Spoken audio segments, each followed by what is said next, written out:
Hi guys, welcome back to a new Masters of the Universe review. Today we're going to have a look at the Club Filmation Ultimates Skeletor. So basically a Filmation Skeletor that comes with a lot of accessories, a different head, and there seems to be a card in the back there. So yeah, let's have a look at his card. You can see he's on a blister pack, very inspired by the vintage cards, the vintage red explosion cards. On the back we have a picture of Skeletor and some other figures available from Super 7. There we go. So yeah, let's go ahead and get this guy off his bubble. Okay, so here is Skeletor off his card. So let's do a quick rundown of articulation. He's got the head moves backwards and forwards, a little bit up and down, but he's got a hood there that hinders the articulation a little. He's got the shoulder joint, bicep cut, wrist joint, and elbow joint as usual. He has an ab crunch that works really well. Oh, it's actually stuck. Oh, there we go. Actually really good.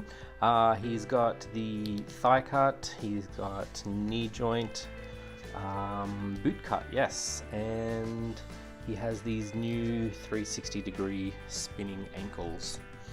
So these are very different to his previous release. So this is the one that Super 7 has just released.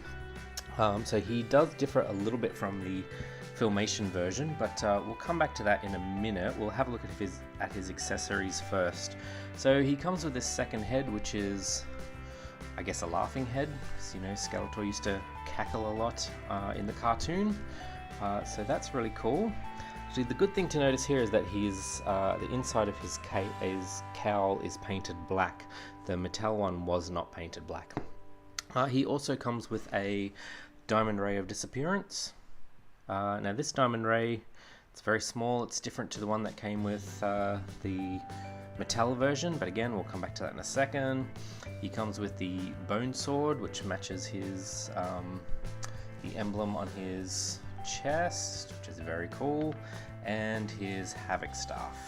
So let's go ahead and have a look at him next to his Filmation counterpart, his Super 7 counterpart. Oh, sorry, Mattel counterpart, get it right. Okay, so you can see his colors are very different. Now, this one looks a lot shinier. I mentioned previously that in person they're not quite as shiny as they look on camera or, you know, on photos that you've probably seen online. Yeah, I feel like this guy's got more blue in him compared to this one. It's more purple. Now, I actually painted the inside of his cowl black, so he would be more cartoon accurate. His yellow face is a little bit more, I guess, muted. This one's a lot brighter. Now comparing, well, the other thing is that this guy here actually,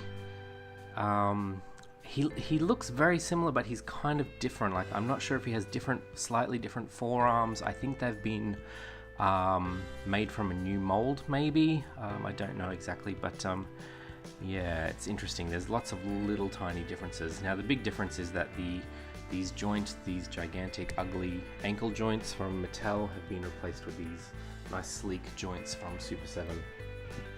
Okay, so comparing his Havoc Staff, you can see different colors from Super 7 versus Mattel, but essentially they look like the same thing. Yeah, this one looks like it has thicker paint on it, if anything. He also comes with this axe, which has some kind of glue mark on it. Now, this axe, Mattel actually released in the Classics line. For a while there, they were sneaking in Filmation-inspired weapons with the Classics. So Plundor came with this axe. Mine's a little bit bent from him holding it.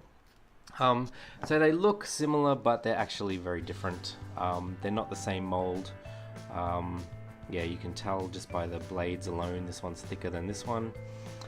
So that's the two axes, and the other thing is the Bone Sword that came with Lizard Man. As you can see, you think they're going to be similar, but when you hold them next to each other, they're completely different molds and sculpts, different in length and everything. And the other one is the Diamond Ray of Disappearance. So this one is the one from Super 7. This one is Mattel. So the one with Mattel actually glows in the dark, and the one from Super 7 does not. Also, the one from Mattel has this little divot in the back where Skeletor can hold it, I think. I don't even know if it works with this guy, but yeah, he kind of has those divots in his hand that he can hold onto the box. The divots in the box. This one doesn't have any divots, so you might have to sticky tack that to Skeletor's hand if you want to use it in a photo.